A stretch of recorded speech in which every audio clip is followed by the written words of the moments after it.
اللہ تعالیٰ نے انسان کو یاد کرایا ہے کہ تو نے عبادت اپنے رب کی کرنی ہے، اور فرمایا رب تمہارا وہ ہے جس نے تمہارے لیے زمین کو فرش بنایا ہے، آسمان کو چھت بنایا، اور آسمان سے پانی برسا کے تو زمین سے پھل اگائے ہیں، رزق لکم، وہ بھی تیرے کھانے کے لیے اگائے ہیں۔ وہ جو آسمان سے بارش برسا کے زمین سے سبز اور پھل اگائے ہیں تو وہ بھی تیرے لیے۔ جب سارا کچھ تیرے لیے بنایا تو بھی تو عبادت کرنا اپنے رب کی، پھر کسی کو اس کا شریک نہ ٹھہرا۔ ایک چیلنج بھی کیا قرآن مجید نے اس رکوع کے اندر، کہا کرتے تھے مکے کے لوگ کہ آپ قرآن مجید کی آیتیں نبی کریم علیہ السلام سے کہا کرتے تھے کہ معاذ اللہ آپ خود بناتے ہیں، بنا کے لاتے ہیں۔ تو اللہ کریم نے فرمایا وَإِن كُنتُمْ فِي رَيْبٍ مِّمَّا نَزَّلْنَا عَلَىٰ عَبْدِنَا فَأْتُوا بِسُورَةٍ مِّن مِّثْلِهِ، اگر تمہیں شک ہو نا اس میں جو ہم نے بندہ خاص پہ نازل کیا ہے تو تم بھی اس جیسی ایک صورت بنا کے لاؤ۔ پڑھے لکھے تو تم بھی ہو نا، مکے میں تم بھی رہتے ہو، تو ایک صورت بنا کے لاؤ۔ قرآن مجید ہم سے چھینا گیا ہے سازش کے تحت، اس لیے کہ جس قوم کو قرآن آ جاتا ہے نا پھر کوئی کافر اس کا مقابلہ نہیں کر سکتا۔ دیکھیں نا اگر کافروں کے پاس جواب ہوتا قرآن پاک کا تو بدر اور احد میں نا کوئی آیت بنا کے لاتے قرآن کے مقابلے کی، تلواریں لے کے نہ آتے، ان کے پاس جواب ہی نہیں تھی۔ اور قیامت تک کسی کافر کے پاس قرآن مجید کا کوئی جواب، قرآن کا کوئی جواب، قسم اللہ کی جواب کوئی نہیں، اس کا کوئی جواب۔ کیا بات ہے قرآن پاک۔ وہ ایک دفعہ مسلمہ کذاب بے ایمان کہنے لگا میں نے بنا لیا قرآن پاک کا جواب، معاذ اللہ۔ جواب کیا بنایا؟ وہ سورت ہے نا القاریۃ ما القاریۃ وما ادراک ما القاریۃ، کھڑکھڑانے والی کیا ہے، کھڑکھڑانے والی تمہیں کیا پتا کیا ہے، کھڑکھڑانے قیامت کا ذکر ہے۔ کہنے لگا میں نے اس جیسی صورت بنا لیا، تو کیا بنایا؟ الفیل ملفیل وما ادراک ما الفیل۔ کہنے لگا ہاتھی، تمہیں کیا پتا کیا ہاتھی، تم کیا جانو کیا ہاتھی۔ تو پاس جو اس کے اپنے بیٹھے تھے نا چیلے، کہنے لگے چپ کر جا، سارے زمانے کو پتا ہے ہاتھی کیا ہوتا ہے۔ وہ پاگل ہے، اس کے دو کان ہوتے ہیں، ایک سونڈ ہوتی ہے، چار اس کے پیر ہوتے ہیں۔ بیوقوف آدمی قرآن کا مقابلہ کرنا ہے تو وہ چج کے ساتھ کر، پاگلوں کی طرح مقابلہ کرے گا، جوتے کھائے گا بھی ہمیں بھی پڑھوائے گا۔ تو قرآن مجید کا کوئی مقابلہ کر سکا؟ تو اس آیت مبارکہ میں اللہ نے کافروں کو یہ کہا اگر مقابلہ نہیں کر سکتے تو پھر اللہ سے ڈرو، ورنہ دوزخ میں ڈالے جاؤ گے، وہ جس کا ایندھن آدمی اور پتھر، اور بنائی بھی کافروں کے لیے گئی ہے۔ اعدت للکافرین، جہنم کس کے لیے بنائی گئی ہے؟ کافروں اور منافقوں کے، مسلمانوں کے لیے بنائی گئی۔ مسلمان مرضی سے چھلانگے لگائیں تو ان کی موج ہے، ورنہ ان کے لیے جہنم، ان کے لیے اللہ نے جنت بنائی۔ اور یہ بات کرتے ہی رب کریم نے فرمایا اے محبوب علیہ السلام، مومنوں کو خوشخبری دے دے کہ اللہ نے ان کے لیے جنت بنائی ہے، اس میں باغات ہیں، انہیں رزق دیا جائے گا کھانے کے لیے، اور اس میں انہیں پاکیزہ بیویاں دی جائیں گی، اور پھر وہ اس میں ہمیشہ رہیں گے، انہیں اس سے نکالا نہیں جائے گا۔ آگے جو آیات کریمہ ہے نا اس کے اندر اللہ تبارک و تعالیٰ نے فرمایا ہے کہ اللہ حیا نہیں کرتا سمجھانے کے لیے مچھر کی مثال بھی دینی پڑے۔ فرمایا قرآن سے کچھ لوگ ہدایت حاصل کرتے ہیں، کچھ گمراہ ہو جاتے ہیں۔ جب لوگ اپنی مرضی کی تشریحات چاہتے ہیں تو گمراہ ہوتے ہیں، اور جب قرآن کو رسول اللہ صلی اللہ علیہ وسلم اور امت مسلمہ کی تشریحات کی روشنی میں سمجھتے ہیں تو پھر اللہ ہدایت عطا فرماتا ہے۔ پھر اللہ تبارک و تعالیٰ نے آگے ارشاد فرمایا حضرت آدم کی پیدائش کا واقعہ۔ مفسرین نے لکھا اللہ نے مشورہ کیا تھا فرشتوں سے، وَإِذْ قَالَ رَبُّكَ لِلْمَلَائِكَةِ إِنِّي جَاعِلٌ فِي الْأَرْضِ خَلِيفَةً، لیکن کچھ مفسرین کہتے ہیں کہ اللہ کو ضرورت نہیں فرشتوں سے مشورہ کرنے کی۔ اللہ نے فرشتوں سے مشورہ نہیں کیا، بلکہ رب نے انہیں آگاہ فرمایا تھا کہ میں لگا ہوں زمین پہ اپنا نائب بنائے، میں خلافت دینے لگا ہوں زمین پہ۔ اب یہ تو دینے والی کی مرضی ہے نا، اس نے کس کو دینی ہے، یہ تو دینے والے کی مرضی ہے نا اس نے۔ تو کچھ لوگ کہتے ہیں کہ دینے والے سے زیادہ ہمیں پتہ ہے، تو فرشتوں کو بھی یہ اجتہادی خطا ہو گئی، کہنے لگے یا اللہ اسے نہ بنانا، یہ فساد کرے گا، یہ خون ریزیاں کرے گا۔ تو اللہ نے فرمایا جو میں جانتا ہوں وہ تم، اللہ اکبر۔ امام راضی فرماتے جب رمضان آتا ہے تو اللہ فرشتوں سے کہتا ہے ذرا یہ کھول کے دروازے دیکھو نا یہ زمین پہ کیا کر گیا، تم تو کہتے تھے فساد کریں گے اور یہ سارے تراویحیں پڑھ رہے ہیں. تم تو گویا کہتے تھے فساد کریں گے اور یہ تو دیکھو گویا رمضان کے روزے رکھ رہے ہیں. یہ تو میری یاد میں نکلے ہوئے. تم کچھ کہتے تھے اور دیکھو میں نے تمہیں کہا تھا نا جو میں جانتا ہوں وہ تم. اللہ نے پھر حضرت آدم علیہ السلام کو تمام زمانے کے علوم عطا کی، علم سکھا لیا. تو فرشتوں سے کہا تم بھی ان چیزوں کے نام بتاؤ، تو وہ بتا سکے نہیں. اللہ نے فرمایا اب اس طرح کرو، آدم کو سجدہ کرو. سب نے سجدہ کیا سوائے وہ. کہنے لگا یا اللہ صرف تجھے ہی کرنا بھی صرف اللہ کو چاہیے، پر رب کے آگے بھی جھکنا چاہیے. اور جس کے سامنے رب جھکائے نا وہاں بھی. اور یہ جو عاجزی ہے نا، یہ جو جھکنا ہے، یہ علم کے آگے ہے. ہماری مصیبت یہ ہے کہ ہم علم کے آگے بھی گردن جھکانے کو تیار نہیں ہوتے، وہاں بھی ہم خود عالم فاضل بن جاتے. تو فرمایا کہ سب سے کا سجدہ کرو. سب نے سجدہ کیا سوائے ابلیس کے. تو پھر ہوا کیا؟ وکان من الکافرین، وہ کافروں میں سے ہو گیا. پھر اللہ نے حضرت آدم کو اور جناب حوا کو نا مقام دے دیا جنت میں رہنے کے لیے، اور کہا سارا کچھ کھانا، درخت کے قریب نہ جانا. ابھی آپ کسی سے کہہ دیں تھوڑا سا کہ پیچھے نہ دیکھنا، یعنی اگر میری سمجھ لیں ادب کی وجہ سے کوئی 1.5-2 منٹ یا 6 منٹ نہیں بھی نہ دیکھے گا تو سوچے گا ضرور کہ پتہ نہیں اب پیچھے کیا ہے، مصیبت کیا ہے. یعنی آپ کہہ کے دیکھ لیں کسی کو، پیچھے نہ دیکھنا. فطرت ہے نا انسان کی، وہ جستجو کرتا ہے کہ اس درخت کے پاس نہ جانا. تو حضرت حوا سلام اللہ علیہ کہتے ہیں دل میں خیال رہتا تھا کہ آخر ہے کیا درخت کے پاس. یہی انسان کا عقیدہ توحید ہے کہ جہاں سے رب منع کر دے وہاں وہ منع ہو جائے. اور یہ ان کی خطا نہیں تھی، یہ اللہ کی حکمت تھی، چونکہ رب نے تو پہلے کہہ دیا تھا بنایا ہی زمین کے لیے، تو یہ تو سارا کچھ ہونا تھا تو زمین پہ آنا تھا نا. تو حضرت حوا اور جناب آدم کے پاس شیطان آیا، اس کو نکال تو دیا تھا پر ابھی اس کا جنت میں آنا جانا بند نہیں ہوا تھا. یہ بھی اللہ کی حکمت تھی. تو وہ کہنے لگا تمہیں پتہ ہے بعد میں مر جاؤ گے. تو حضرت حوا کہنے لگی کیا موت بھی آئے گی؟ ہاں، اس کی تکلیف بھی بڑی ہوگی، تو پھر بچیں گے کیسے؟ تو کہنے لگے پھل کھا لو اس درخت کا. تو بچنے کے لیے پھل کھایا. اس طرح لوگ آج بہت سارے کام بچنے کے لیے کرتے ہیں پر بچ سکتے ہیں. بچنے کے لیے پھل کھایا تو اللہ نے فرمایا زمین پہ چلے جا. تو حضرت آدم زمین پہ آئے، پھر کئی 100 سال روتے رہے. فَتَلَقَّى آدَمُ مِن رَبِّهِ کَلِمَاتٍ، تو پھر اللہ نے خود ہی جناب آدم کو کچھ کلمے سکھائے. علامہ اسماعیل لکھی فرماتے ہیں وہ کلمے یہ تھے کہ حضرت آدم نے میرے نبی کا وسیلہ پیش کیا. اللہ کریم نے جناب آدم کی دعا کو مقبول فرمایا. پھر آگے بنی اسرائیل کا ذکر آ جاتا ہے. اللہ تعالیٰ نے بنی اسرائیل، آج آپ اسی قوم کو یہودی کہتے ہیں، ان کو اللہ نے اس زمانے میں فضیلت عطا کی تھی بہت زیادہ. تو عرب کے اندر جب نبی پاک علیہ السلام نے اعلان نبوت کیا تو کچھ لوگوں نے یہ کہہ دیا کہ اگر یہ یہودی کلمہ پڑھ لیں گے تو ہم بھی پڑھ لیں گے. تو پھر اللہ نے انہیں یاد کرایا کہ تم اصل میں کیا ہو، تمہیں کلمہ پڑھنا چاہیے.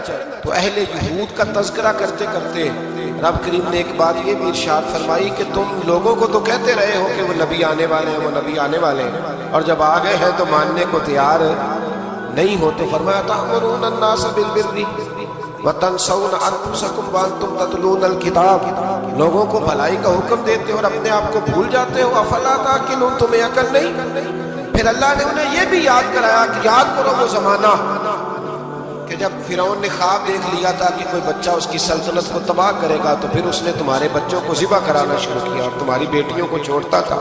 فرمایا یہ بھی تو تم نے دیکھا. میں نے تمہیں پھر تم سے کہا جہاد کرو قوم عمالقہ کے خلاف، تو مقام طیہ میں جا کے یہ لوگ کہنے لگے ہم سے جہاد نہیں ہوتا. اللہ نے انہیں ایک میدان میں قید کر دیا. بڑی دلچسپ بات، قید تو لوگ ہوتے ہیں نا 4 دیواری میں، تو اللہ نے بنی اسرائیل والوں کو جب انہوں نے کہا جہاد نہیں کریں گے تو اللہ نے میدان میں قید کر دیا. میدان میں، یہ یاد رکھیں جب انسان اللہ کی نافرمانی کرتا ہے تو اسے ایسی قید ملتی ہے جس کا اس نے تصور بھی نہیں کیا ہوتا. ایک میدان ہے مقام طیہ، قید ہو گئے. سارا دن سفر کرتے تھے، سارا دن، تو رات کو تھک کے سوتے تھے، صبح اٹھتے تھے نا جب تو وہیں ہوتے تھے جہاں کل صبح چلے تھے. تو رب جب کسی کو قیدی بناتے ہیں تو اسے زنجیروں کی، سلاخوں کی ضرورت.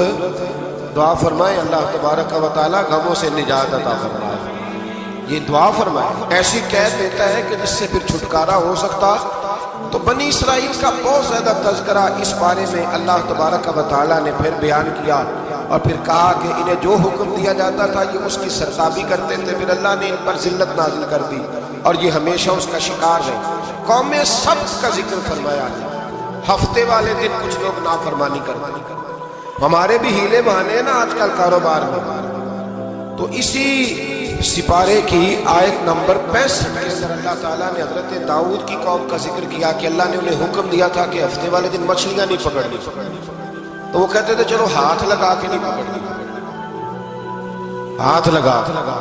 وہ ہمارے لوگ ہیلے بہانے تلاش کر لیتے ہیں نا، وہ بڑے جناب انشورنس والا آ گیا، اب وہ بینک والا آ گیا، وہ فلانے صاحب آ گئے، وہ تروڑ مروڑ کے کہانیاں باتیں، اور پھر ہمیں بھی رستے مل جاتے ہیں بچنے کے۔ مفتی صاحب نے کہہ دیا تھا، ایک مولانا سے میں نے ان کو کہا ہفتے والے دن مچھلیاں نہیں پکڑی، کا نہیں پکڑتے، چھوٹے چھوٹے حوض بنا لیے۔ تو مچھلیاں زیادہ آتی تھی اس دن، یہ بھی اللہ کی قدرت تھی۔ نماز کے وقت گاہک زیادہ آتے ہیں، یہ اس کی قدرت ہوتی ہے۔ تو وہ مچھلیاں حوض میں جمع ہو جاتی، یوں سمجھ لیں کہ جال انہوں نے لگا لیے ہوئے، تو جال میں وہ پھنستی رہتی تھی، حوضوں میں آتی رہتی تھی۔ ہفتے کو نہیں پکڑتے تھے، اتوار کو پکڑ لیتے تھے، تو پھر اللہ نے انہیں سزا دی۔ فرمایا تماشے کرتے ہو اللہ کے حکم کے ساتھ، کیا سزا دی؟ فَقُلْنَا لَهُمْ كُونُوا قِرَادَةً خَاسِئِينَ، فرمایا بندر بن جاؤ دھتکارے ہو۔ جو رزق حرام طریقے سے کماتے تھے رب انہیں بندر بنا دیتا تھا۔ ابھی بھی میں نے دیکھے بڑے بڑے تاجر پاگلوں جیسی زندگی گزاری، نفسیاتی طور پہ سکون نہیں ہے، کروڑوں روپیہ پڑا ہے۔ کیوں؟ اس لیے کہ رب کے بتائے ہوئے طریقے کے مطابق تجارت نہیں کرتے۔ آگے ایک اور دلچسپ بات آ گئی، بنی اسرائیل کے اندر نا ایک شخص نے اپنے چچا کو قتل کر دیا جائیداد کے لیے۔ یہ دیکھیں کب سے لوگ جائیداد کے لیے قتل کرتے آ رہے ہیں۔ چچا کو قتل کر دیا، قتل کر کے حضرت موسیٰ علیہ السلام کے پاس آئے کہ میرے چچا کو کسی نے قتل کر دیا ہے، تو بتائیں کیا کرنا ہے؟ تو آپ نے فرمایا کہ گائے ذبح کرو، اور اس کا ایک ٹکڑا مقتول کو مارو، مرنے والے کو، وہ خود اٹھ کے بتا دے گا مجھے کس نے قتل کیا۔ اب ارادہ نہیں تھا گائے ذبح کرنے کا، تو بہانے کرنے لگے۔ ارادہ نہیں نہ ہوتا تو پھر کیا ہوتے ہیں؟ کہنے لگے گائے کس طرح کی ہو، بوڑھی ہو کہ بچی ہو، رنگ کیسا ہو، جوان ہو کہ چھوٹی ہو، حال میں ایک دفعہ چلنا سیکھ گئی ہو یا ابھی نہ سیکھی ہو۔ تو بتاتے گئے تو رب بھی شرطیں بیان کرتا گیا، گہرے زرد رنگ کی ہو، حال کے اندر سے نہ چلایا گیا ہو، پانی نہ نکالا گیا ہو، نہ بچی ہو نہ جوان ہو، اس کے درمیان ہو۔ یہ ساری شرطیں کہاں پائی جاتی تھی؟ حضرت موسیٰ علیہ السلام کی قوم کا ایک شخص تھا جو اللہ کا ولی تھا، وہ جب انتقال کرنے لگا نا، اللہ اکبر، دیکھو رب ولیوں کی اولادوں پر بھی کتنا فضل فرماتا ہے۔ وہ جب انتقال کرنے لگا تو ایک اس کے پاس چھوٹی سی بچیا تھی، گائے کی بچی، اس نے جنگل میں چھوڑ دی۔ کہنے لگا یا اللہ میں تیرے نام پہ چھوڑ دوں، میرا بچہ جوان ہو جائے تو اسے دے دینا، اور تو سرمایہ ہی کوئی نہیں۔ بچہ بڑا ہوا، بچہ بھی بڑا نیک تھا، اپنی ماں کا بڑا فرما بردار تھا۔ اس کی ماں نے کہا بیٹا تیرے باپ نے گائے چھوڑی تھی، تو بچہ جنگل میں گیا اور جا کے کہنے لگا اے اللہ میری گائے مجھ سے ملا دے۔ تو رب کریم نے وہ گائے واپس کر، وہ گائے گھر لے آیا۔ اب وہ کہنے لگا اماں بیچ دوں، تو اماں کہنے لگی بیٹا میرے پوچھے بغیر نہ بیچنا۔ کئی دفعہ کہا لگے پر اس نے کہا جب تک میری اماں نہ کہے گی میں بیچوں گا۔ ادھر بنی اسرائیل والے شرطیں جتنی گائے کے بارے میں پوچھ چکے تھے وہ ساری اسی گائے میں پائی جاتی ہے۔ تو یہ ڈھونڈتے ڈھونڈتے وہاں پہنچ گئے، تو کہنے لگے گائے چاہیے۔ اس نے کہا بھی تمہاری مرضی سے نہیں، قیمت میری مرضی۔ ایک مفسر نے تو یہاں تک لکھا ہے کہ اس نے کہا گائے ذبح کر کے نا، تو جتنا گائے کے اندر گوشت ہوگا نا اتنا ہی کھال کے اندر تو مجھے مال بھر کے دو گے، اتنے سکے بھر کے دو گے، اتنی اشرفیاں بھر کے دو گے تو پھر تمہیں گائے دوں گا۔ تو پھر یہ گائے انہیں ملی اور یہ گائے لے کر کے آئے۔ زیادہ سوالات نہ کرتے تو زیادہ الجھتے نہ۔ ہم بھی دین کے معاملے میں بڑے سوال جواب کرتے ہیں، اتنا سوال کریں جتنی اس کی ضرورت ہے۔ ان لوگوں نے سوالات زیادہ کیے تو پھر الجھ زیادہ گئے۔ تو میرے بھائی اس کا ذکر بھی اللہ تبارک و تعالیٰ نے پہلے پارے کے اندر بیان فرمایا. پھر اللہ کریم نے فرمایا کہ کچھ ایسے لوگ بھی ہیں یہودیوں میں سے جن کا دعویٰ ہو گیا ہے کہ ہم اللہ کے بڑے پیارے ہیں. فرمایا یہ صرف ان کے منہ کی باتیں ہیں, یہ تو قیامت میں پتہ چلے گا نا کہ اللہ کا پیار کس کے ساتھ زیادہ ہے.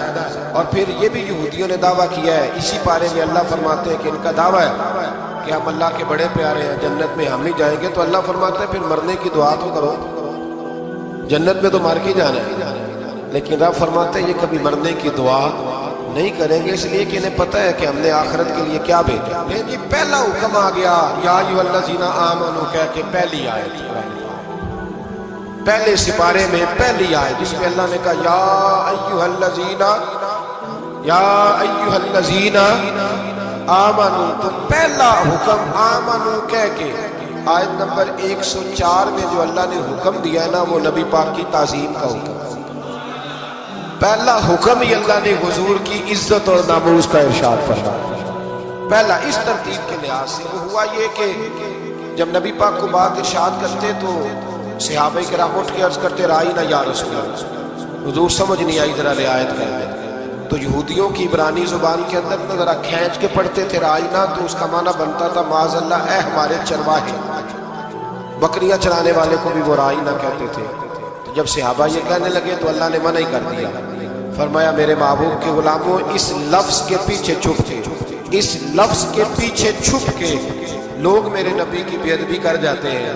تو جس لفظ کا کوئی ایک معنی بے ادبی والا بنتا ہو وہ لفظ بھی میرے نبی کے لیے نہ کرنا. لفظ وہ والے کہو جس میں کوئی بے ادبی کا معنی نکلے نہ.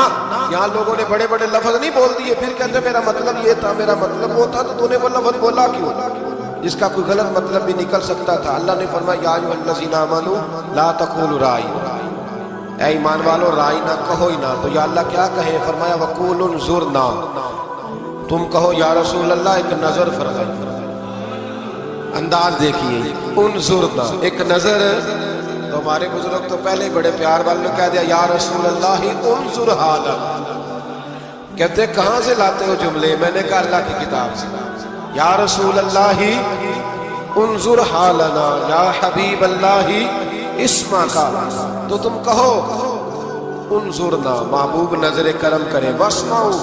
اور کیا ضرورت ہے دوبارہ پوچھنے کی؟ اللہ کہتے ہیں پہلے ہی دھیان سے سنا کرو, پہلے ہی واسمعوا, پہلے ہی احتیاط سے سنو. وللکافرین عذاب علیم, اور کافروں کے لیے دردناک عذاب ہے.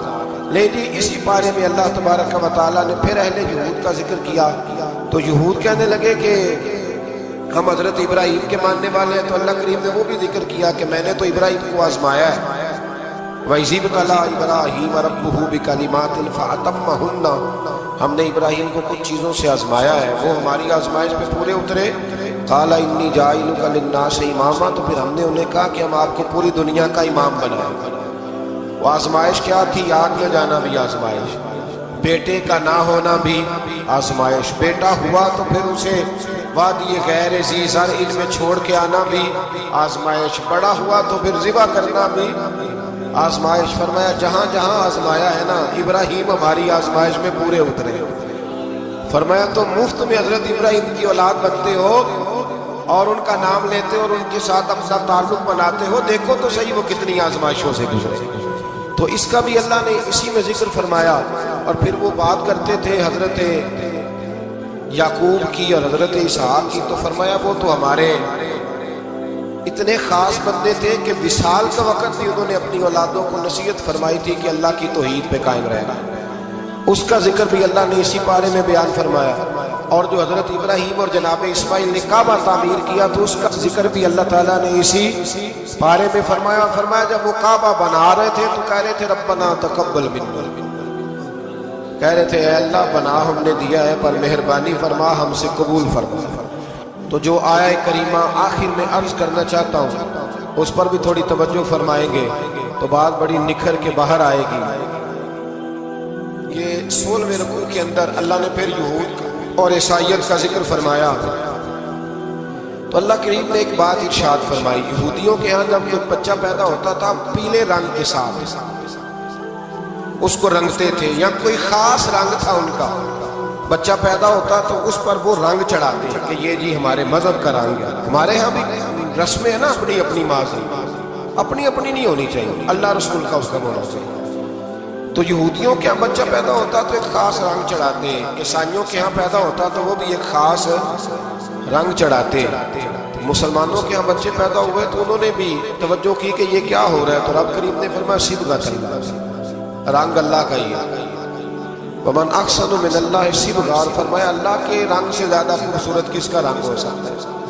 اللہ کا رنگ کیا ہے؟ لا الہ الا اللہ محمد الرسول اللہ صلی اللہ علیہ وسلم۔ فرمایا نیلے پیلے کالے رنگ نہ چڑھاؤ، اپنے ذہن پر توحید و رسالت کا رنگ چڑھاؤ، یہ سب سے بہترین رنگ ہے۔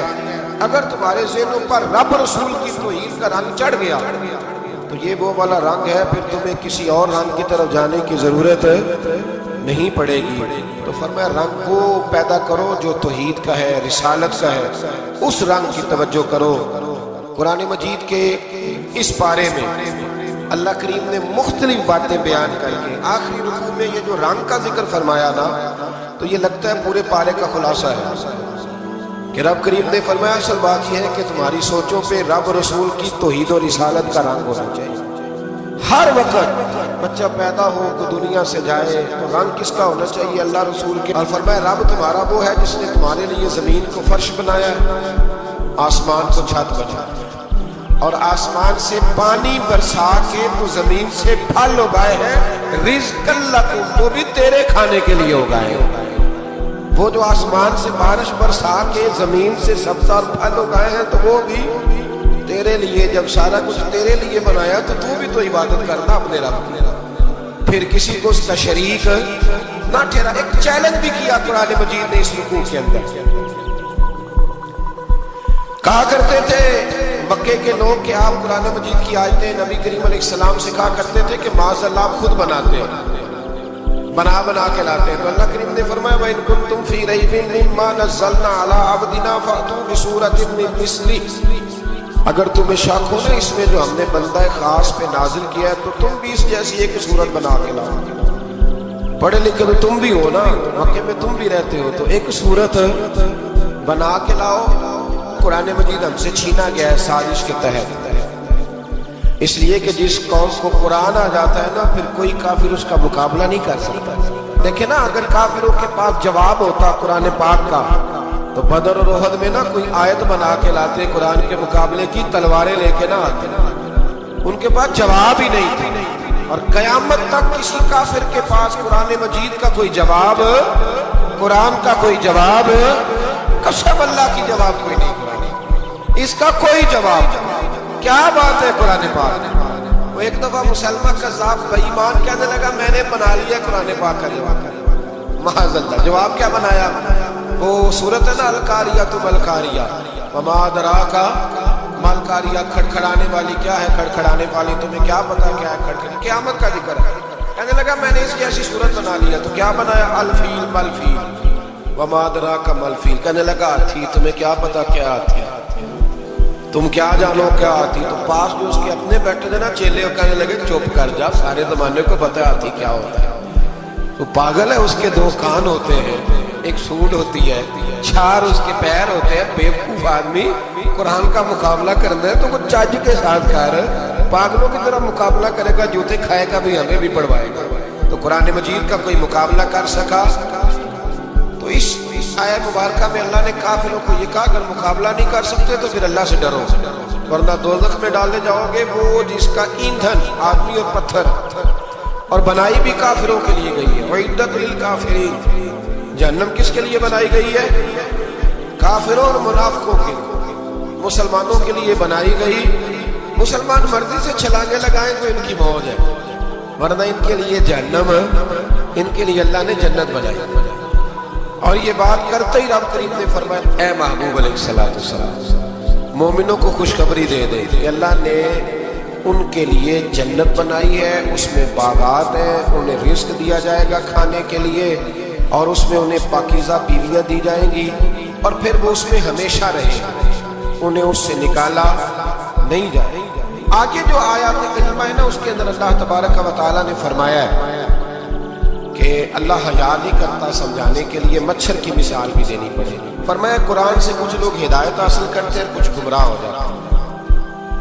جب لوگ اپنی مرضی کی تشریحات چاہتے ہیں تو گمراہ ہوتے ہیں، اور جب قرآن کو رسول اللہ صلی اللہ علیہ وسلم اور امت مسلمہ کی تشریحات کی روشنی میں سمجھتے ہیں تو پھر اللہ ہدایت عطا فرماتا ہے۔ پھر اللہ تبارک و تعالیٰ نے آگے ارشاد فرمایا حضرت آدم کی پیدائش کا واقعہ۔ مفسرین نے لکھا اللہ نے مشورہ کیا تھا فرشتوں سے، وَإِذْ قَالَ رَبُّكَ لِلْمَلَائِكَةِ إِنِّي جَاعِلٌ فِي الْأَرْضِ خَلِيفَةً، لیکن کچھ مفسرین کہتے ہیں کہ اللہ کو ضرورت نہیں فرشتوں سے مشورہ کرنے کی۔ اللہ نے فرشتوں سے مشورہ نہیں کیا، بلکہ رب نے انہیں آگاہ فرمایا کہ میں لگاؤں زمین پہ اپنا نائب بنائے، میں خلافت دینے لگا ہوں زمین پہ۔ اب یہ تو دینے والی کی مرضی ہے نا، اس نے کس کو دینی ہے، یہ تو دینے والے کی مرضی ہے نا اس نے۔ تو کچھ لوگ کہتے ہیں کہ دینے والے سے زیادہ ہمیں پتہ ہے، تو فرشتوں کو بھی یہ اجتہادی خطا ہو گئی، کہنے لگے یا اللہ اسے نہ بنانا، یہ فساد کرے گا، یہ خون ریزیاں کرے گا۔ تو اللہ نے فرمایا جو میں جانتا ہوں وہ تم، اللہ اکبر۔ امام راضی فرماتے ہیں جب رمضان آتا ہے تو اللہ فرشتوں سے کہتا ہے ذرا یہ کھول کے دروازے دیکھو نا یہ زمین پہ کیا کر رہے ہیں، تم تو کہتے تھے فساد کریں گے اور یہ سارے تراویحیں پڑھ رہے ہیں، تم تو گویا کہتے تھے فساد کریں گے اور یہ تو دیکھو گویا رمضان کے روزے رکھ رہے ہیں، یہ تو میری یاد میں نکلے ہوئے ہیں۔ تم کچھ کہتے تھے اور دیکھو میں نے تمہیں کہا تھا نا جو میں جانتا ہوں وہ تم۔ اللہ نے پھر حضرت آدم علیہ السلام کو تمام زمانے کے علوم عطا کیے، علم سکھا لیا۔ تو فرشتوں سے کہا تم بھی ان چیزوں کے نام بتاؤ، تو وہ بتا سکے نہیں۔ اللہ نے فرمایا اب اس طرح کرو آدم کو سجدہ کرو، سب نے سجدہ کیا سوائے وہ کہنے لگا یا اللہ صرف تجھے ہی کرنا بھی صرف اللہ کو چاہیے، پر رب کے آگے بھی جھکنا چاہیے، اور جس کے سامنے رب جھکائے نا وہاں بھی۔ اور یہ جو عاجزی ہے نا، یہ جو جھکنا ہے یہ علم کے آگے ہے۔ ہماری مصیبت یہ ہے کہ ہم علم کے آگے بھی گردن جھکانے کو تیار نہیں ہوتے، وہاں بھی ہم خود عالم فاضل بن جاتے ہیں۔ تو فرمایا کہ سب سے کہا سجدہ کرو، سب نے سجدہ کیا سوائے ابلیس کے۔ تو پھر ہوا کیا وکان من الکافرین، وہ کافروں میں سے ہو گیا۔ پھر اللہ نے حضرت آدم کو اور جناب حوا کو نا مقام دے دیا جنت میں رہنے کے لیے، اور کہا سارا کچھ کھانا، درخت کے قریب نہ جانا۔ ابھی آپ کسی سے کہہ دیں تھوڑا سا تو پیچھے نہ دیکھنا، یعنی اگر میری سمجھ لیں ادب کی وجہ سے کوئی 1.5 2 منٹ یا 6 منٹ نہیں بھی نہ دیکھے گا تو سوچے گا ضرور کہ پتہ نہیں اب پیچھے کیا ہے، مصیبت کیا ہے۔ یعنی آپ کہہ کے دیکھ لیں کسی کو، پیچھے نہ دیکھنا، فطرت ہے نا انسان کی، وہ جستجو کرتا ہے، کہا اس درخت کے پاس نہ جانا۔ تو حضرت حوا سلام اللہ علیہ کہتے ہیں دل میں خیال رہتا تھا کہ آخر ہے کیا درخت کے پاس۔ یہی انسان کا عقیدہ توحید ہے کہ جہاں سے رب منع کر دے وہاں وہ منع ہو جائے، اور یہ ان کی خطا نہیں تھی، یہ اللہ کی حکمت تھی، چونکہ رب نے تو پہلے کہہ دیا تھا بنایا ہی زمین کے لیے، تو یہ تو سارا کچھ ہونا تھا تو زمین پہ آنا تھا نا۔ تو حضرت حوا اور جناب آدم کے پاس شیطان آیا، اس کو نکال تو دیا تھا پر ابھی اس کا جنت میں آنا جانا بند نہیں ہوا تھا، یہ بھی اللہ کی حکمت تھی۔ تو وہ کہنے لگا تمہیں پتہ ہے بعد میں مر جاؤ گے۔ تو حضرت حوا کہنے لگی کیا موت بھی آئے گی؟ کہاں، اس کی تکلیف بھی بڑی ہوگی، تو پھر بچیں گے کیسے؟ تو کہنے لگے پھل کھا لو اس درخت کا۔ تو بچنے کے لیے پھل کھایا تھا۔ اس طرح لوگ آج بہت سارے کام بچنے کے لیے کرتے ہیں پر بچ سکتے، بچنے کے لیے پھل کھایا تو اللہ نے فرمایا زمین پہ چلے جاؤ۔ تو حضرت آدم زمین پہ آئے، پھر کئی 100 سال روتے رہے۔ فَتَلَقَّى آدَمُ مِن رَبِّهِ کَلِمَاتٍ، تو پھر اللہ نے خود ہی جناب آدم کو کچھ کلمے سکھائے۔ علامہ اسماعیل لکھی فرماتے ہیں وہ کلمے یہ تھے کہ حضرت آدم نے میرے نبی کا وسیلہ پیش کیا، اللہ کریم نے جناب آدم کی دعا کو مقبول فرمایا۔ پھر آگے بنی اسرائیل کا ذکر آ جاتا ہے۔ اللہ تعالیٰ نے بنی اسرائیل، آج آپ اسی قوم کو یہودی کہتے ہیں، ان کو اللہ نے اس زمانے میں فضیلت عطا کی تھی بہت زیادہ۔ تو عرب کے اندر جب نبی پاک علیہ السلام نے اعلان نبوت کیا تو کچھ لوگوں نے یہ کہہ دیا کہ اگر یہ یہودی کلمہ پڑھ لیں گے تو ہم بھی پڑھ لیں گے۔ تو پھر اللہ نے انہیں یاد کرایا کہ تم اصل میں کیا ہو، تمہیں کلمہ پڑھنا چاہیے۔ تو اہل یہود کا تذکرہ کرتے کرتے رب کریم نے ایک بات یہ بھی ارشاد فرمائی کہ تم لوگوں کو تو کہتے رہے ہو کہ وہ نبی آنے والے ہیں، وہ نبی آنے والے ہیں، اور جب آ گئے ہیں تو ماننے کو تیار نہیں ہوتے۔ فرمایا تأمرون الناس بالبر، وَتَنْسَوْنَ أَنفُسَكُمْ وَأَنْتُمْ تَتْلُونَ الْكِتَابَ، لوگوں کو بھلائی کا حکم دیتے ہو اور اپنے آپ کو بھول جاتے ہو. افلا تعقلون، تمہیں عقل نہیں؟ پھر اللہ نے انہیں یہ بھی یاد کرایا کہ یاد کرو وہ زمانہ کہ جب فرعون نے خواب دیکھ لیا تھا کہ کوئی بچہ اس کی سلطنت کو تباہ کرے گا، تو پھر اس نے تمہارے بچوں کو ذبح کرانا شروع کیا اور تمہاری بیٹیوں کو چھوڑتا تھا. فرمایا یہ بھی تو تم نے دیکھا. میں نے تمہیں پھر تم سے کہا جہاد کرو قوم عمالقہ کے خلاف، تو مقام طیہ میں جا کے یہ لوگ کہنے لگے ہم سے جہاد نہیں ہوتا. اللہ نے انہیں ایک میدان میں قید کر دیا. بڑی دلچسپ بات. قید تو لوگ ہوتے ہیں نا چار دیواری میں، تو اللہ نے بنی اسرائیل والوں کو جب انہوں نے کہا جہاد نہیں کریں گے تو اللہ نے میدان میں قید کر دیا. میدان میں. یہ یاد رکھیں، جب انسان اللہ کی نافرمانی کرتا ہے تو اسے ایسی قید ملتی ہے جس کا اس نے تصور بھی نہیں کیا ہوتا. ایک میدان ہے مقام طیہ، قید ہو گئے. سارا دن سفر کرتے تھے، سارا دن. تو رات کو تھک کے سوتے تھے، صبح اٹھتے تھے نا جب، تو وہیں ہوتے تھے جہاں کل صبح چلے گا. تو رب جب کسی کو قیدی بناتا ہے تو اسے زنجیروں کی سلاخوں کی ضرورت ہے. دعا فرمائے اللہ تبارک و تعالیٰ غموں سے نجات عطا فرمائے. یہ دعا فرمائے. ایسی قید دیتا ہے کہ جس سے پھر چھٹکارا ہو سکتا. تو بنی اسرائیل کا بہت زیادہ تذکرہ اس بارے میں اللہ تبارک و تعالیٰ نے پھر بیان کیا اور پھر کہا کہ انہیں جو حکم دیا جاتا تھا یہ اس کی سرتابی کرتے تھے. پھر اللہ نے ان پر ذلت نازل کر دی اور یہ ہمیشہ اس کا شکار رہے. قوم سبت کا ذکر فرمایا. ہفتے والے دن کچھ لوگ نافرمانی کرتے ہیں. ہمارے بھی ہیلے بہانے ہیں نا آج کل کاروبار میں. تو اسی سپارے کی آیت نمبر 65 کے اندر اللہ تعالیٰ نے حضرت داؤد کی قوم کا ذکر کیا کہ اللہ نے انہیں حکم دیا تھا کہ ہفتے والے دن مچھلیاں نہیں پکڑنی. تو وہ کہتے تھے چلو ہاتھ لگا کے نہیں پکڑنی، ہاتھ لگا. وہ ہمارے لوگ ہیلے بہانے تلاش کر لیتے ہیں نا. وہ بڑے جناب انشورنس والا آ گیا، اب وہ بینک والا آ گیا، وہ فلانے صاحب آ گئے. وہ تروڑ مروڑ کے کہانیاں باتیں، اور پھر ہمیں بھی رستے مل جاتے ہیں بچنے کے. مفتی صاحب نے کہہ دیا تھا، او ایک مولانا سے میں نے ان کو کہا ہفتے والے دن مچھلیاں نہیں پکڑنی. کا نہیں پکڑتے، چھوٹے چھوٹے حوض بنا لیے. تو مچھلیاں زیادہ آتی تھی اس دن. یہ بھی اللہ کی قدرت تھی.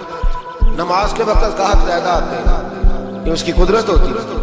تو وہ مچھلیاں حوض میں جمع ہو جاتی. یوں سمجھ لیں کہ جال انہوں نے لگا لیے ہوئے.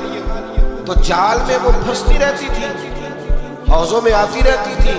ہفتے کو نہیں پکڑتے تھے، اتوار کو پکڑ لیتے تھے. تو پھر اللہ نے انہیں سزا دی. فرمایا تماشے کرتے ہو اللہ کے حکم کے ساتھ. کیا سزا دی؟ فَقُلْنَا لَهُمْ كُونُوا قِرَادَةً خَاسِئِينَ. فرمایا بندر بن جاؤ دھتکارے. جو رزق حرام طریقے سے کماتے تھے رب انہیں بندر بنا دیتا ہے. ابھی بھی میں نے دیکھے بڑے بڑے تاجر پاگلوں جیسی زندگی گزار. نفسیاتی طور پہ سکون نہیں ہے، کروڑوں روپیہ پڑا ہے. کیوں؟ اس لیے کہ رب کے بتائے ہوئے طریقے کے مطابق تجارت نہیں کرتے. آگے ایک اور دلچسپ بات آ گئی. بنی اسرائیل کے اندر نا ایک شخص نے اپنے چچا کو قتل کر دیا جائیداد کے لیے. یہ دیکھیں کب سے لوگ جائیداد کے لیے قتل کرتے آ رہے ہیں. چچا کو قتل کر دیا. قتل کر کے حضرت موسیٰ علیہ السلام کے پاس آئے کہ میرے چچا کو کسی نے قتل کر دیا ہے، تو بتائیں کیا کرنا ہے. تو آپ نے فرمایا کہ گائے ذبح کرو اور اس کا ایک ٹکڑا مقتول کو مارو، مرنے والے کو. وہ خود اٹھ کے بتا دے گا مجھے کس نے قتل کیا. اب ارادہ نہیں تھا گائے ذبح کرنے کا تو بہانے کرنے لگے. ارادہ نہیں نہ ہوتا تو پھر کیا ہوتے ہیں؟ کہنے لگے گائے کس طرح کی ہو، بوڑھی ہو کے بچی ہو، رنگ کیسا ہو، جوان ہو کہ چھوٹی ہو، حال میں ایک دفعہ چلنا سیکھ گئی ہو یا ابھی نہ سیکھی ہو. تو بتاتے گئے تو رب بھی شرطیں بیان کرتا گیا. گہرے زرد رنگ کی ہو، حال کے اندر سے نہ چلایا گیا ہو، پانی نہ نکالا گیا ہو، نہ بچی ہو نہ جوان ہو، اس کے درمیان ہو. یہ ساری شرطیں کہاں پائی جاتی تھی؟ حضرت موسیٰ علیہ السلام کی قوم کا ایک شخص تھا جو اللہ کا ولی تھا. وہ جب انتقال کرنے لگا نا، اللہ اکبر، دیکھو رب ولیوں کی اولادوں پر بھی کتنا فضل فرماتا ہے. وہ جب انتقال کرنے لگا تو ایک اس کے پاس چھوٹی سی بچیا تھی، گائے کی بچی. اس نے جنگل میں چھوڑ دی. کہنے لگا یا اللہ میں تیرے نام پہ چھوڑ دوں، میرا بچہ جوان ہو جائے تو اسے دے دینا، اور تو سرمایہ ہی کوئی نہیں. بچہ بڑا ہوا، بچہ بھی بڑا نیک تھا، اپنی ماں کا بڑا فرما بردار تھا. اس کی ماں نے کہا بیٹا تیرے باپ نے ایک گائے چھوڑی تھی، تو بچہ جنگل میں گیا، جا کے کہنے لگا اے اللہ میری گائے مجھ سے ملا دے۔ تو رب کریم نے وہ گائے واپس کر دی، وہ گائے گھر لے آیا۔ اب وہ کہنے لگا اماں بیچ دوں، تو اماں کہنے لگی بیٹا میرے پوچھے بغیر نہ بیچنا۔ کئی دفعہ کہا حق لگے، پر اس نے کہا جب تک میری اماں نہ کہے گی میں بیچوں گا۔ ادھر بنی اسرائیل والے شرطیں جتنی گائے کے بارے میں پوچھ چکے تھے وہ ساری اسی گائے میں پائے جاتے ہیں۔ تو یہ ڈھونڈتے ڈھونڈتے وہاں پہنچ گئے، تو کہنے لگے گائے چاہیے۔ اس نے کہا بھی تمہاری مرضی سے نہیں، قیمت میری مرضی۔ ایک مفسر نے تو یہاں تک لکھا ہے کہ اس نے کہا گائے ذبح کر کے نا، تو جتنا گائے کے اندر گوشت ہوگا نا اتنا ہی کھال کے اندر تو مجھے مال بھر کے دو گے، اتنے سکے بھر کے دو گے، اتنی اشرفیاں بھر کے دو گے تو پھر تمہیں گائے دوں گا۔ تو پھر یہ گائے انہیں ملی اور یہ گائے لے کر کے آئے۔ زیادہ سوالات نہ کرتے تو زیادہ الجھتے نہ۔ ہم بھی دین کے معاملے میں بڑے سوال جواب کرتے ہیں، اتنا سوال کریں جتنی اس کی ضرورت ہے۔ ان لوگوں نے سوالات زیادہ کیے تو پھر الجھ زیادہ کریں۔ تو میرے بھائی اس کا ذکر بھی اللہ تبارک و تعالیٰ نے پہلے پارے کے اندر بیان فرمایا۔ پھر اللہ کریم نے فرمایا کہ کچھ ایسے لوگ بھی ہیں یہودیوں میں سے جن کا دعویٰ ہو گیا ہے کہ ہم اللہ کے بڑے پیارے ہیں۔ فرمایا یہ صرف ان کے منہ کی باتیں ہیں، یہ تو قیامت میں پتہ چلے گا نا کہ اللہ کا پیار کس کے ساتھ زیادہ ہے۔ اور پھر یہ بھی یہودیوں نے دعویٰ کیا ہے، اسی پارے میں اللہ فرماتے ہیں کہ ان کا دعویٰ ہے کہ ہم اللہ کے بڑے پیارے ہیں، جنت میں ہم ہی جائیں گے۔ تو اللہ فرماتے ہیں پھر مرنے کی دعا تو کرو، جنت میں تو مر کے جانا ہے۔ لیکن رب فرماتے ہیں یہ کبھی مرنے کی دعا نہیں کریں گے، اس لیے کہ انہیں پتہ ہے کہ ہم نے آخرت کے لیے کیا بھیجا۔ یہ پہلا حکم آ گیا یا ایھا الذین آمنوا کہہ کے، پہلی آیت پہلے سپارے میں پہلی آیت جس میں اللہ نے کہا یا ایھا الذین آمنوا، تو پہلا حکم آمنوا کہہ کے۔ آیت نمبر 104 میں جو اللہ نے حکم دیا ہے نا وہ نبی پاک کی تعظیم کا حکم، پہلا حکم ہی اللہ نے حضور کی عزت اور ناموس کا ارشاد فرمایا۔ پہلا اس ترتیب کے لحاظ سے وہ ہوا یہ کہ جب نبی پاک کو بات ارشاد کرتے تو صحابہ کرام اٹھ کے عرض کرتے رائینا یا رسول اللہ، حضور سمجھ نہیں آئی ذرا رعایت کرتے۔ تو یہودیوں کی عبرانی زبان کے اندر نہ ذرا کھینچ کے پڑھتے تھے رائینا، تو اس کا معنی بنتا تھا معاذ اللہ اے ہمارے چرواہے، بکریاں چرانے والے کو بھی وہ رائینا کہتے تھے۔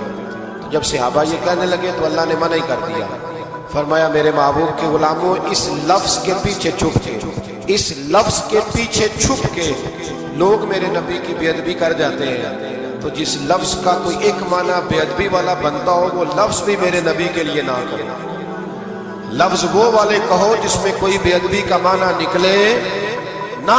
یہاں لوگوں نے بڑے بڑے لفظ نہیں بول دیے، پھر کہتے میرا مطلب یہ تھا، میرا مطلب وہ تھا، تو تو نے وہ لفظ بولا کیوں جس کا کوئی غلط مطلب بھی نکل سکتا تھا۔ اللہ نے فرمایا یا ایھا الذین آمنوا لا تقولوا رائینا، اے ایمان والو رائینا کہو ہی نہ۔ تو یا اللہ کیا کہے؟ فرمایا وقولوا انظرنا، تم کہو یا رسول اللہ ایک نظر فرمائیے۔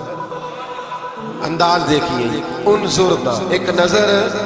تو ہمارے بزرگ تو پہلے ہی بڑے پیار والے نے کہہ دیا یا رسول اللہ انظر حالنا، کہتے کہاں سے لاتے ہو جملے؟ میں نے کہا اللہ کی کتاب سے۔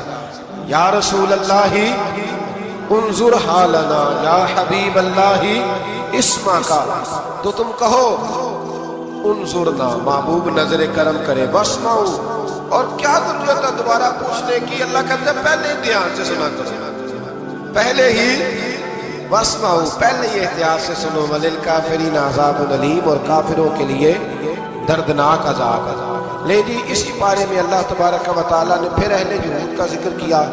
تو یہود کہنے لگے کہ ہم حضرت ابراہیم کے ماننے والے ہیں، تو اللہ کریم نے وہ بھی ذکر کیا کہ میں نے تو ابراہیم کو آزمایا ہے۔ وَإِذِ ابْتَلَىٰ إِبْرَاهِيمَ رَبُّهُ بِكَلِمَاتٍ فَأَتَمَّهُنَّ، ہم نے ابراہیم کو کچھ چیزوں سے آزمایا ہے، وہ ہماری آزمائش پہ پورے اترے۔ قَالَ إِنِّي جَاعِلُكَ لِلنَّاسِ إِمَامًا، تو پھر ہم نے انہیں کہا کہ ہم آپ کو پوری دنیا کا امام بنائیں۔ وہ آزمائش کیا تھی؟ آگ میں جانا بھی آزمائش، بیٹے کا نہ ہونا بھی آزمائش، بیٹا ہوا تو پھر اسے وادی غیر ذی زرع میں چھوڑ کے آنا بھی آزمائش، بڑا ہوا تو پھر ذبح کرنا بھی آزمائش۔ فرمایا جہاں جہاں آزمایا ہے نا ابراہیم ہماری آزمائش میں پورے اترے۔ فرمایا تو مفت میں حضرت ابراہیم کی اولاد بنتے ہو، اور ان کا نام لیتے اور ان کے ساتھ اپنا تعلق بناتے ہو، دیکھو تو صحیح وہ کتنی آزمائشوں سے گزرے۔ تو اس کا بھی اللہ نے اسی میں ذکر فرمایا۔ اور پھر وہ بات کرتے تھے حضرت یعقوب کی اور حضرت اسحاق کی، تو فرمایا وہ تو ہمارے اتنے خاص بندے تھے کہ وصال کا وقت بھی انہوں نے اپنی اولادوں کو نصیحت فرمائی تھی کہ اللہ کی توحید پہ قائم رہنا۔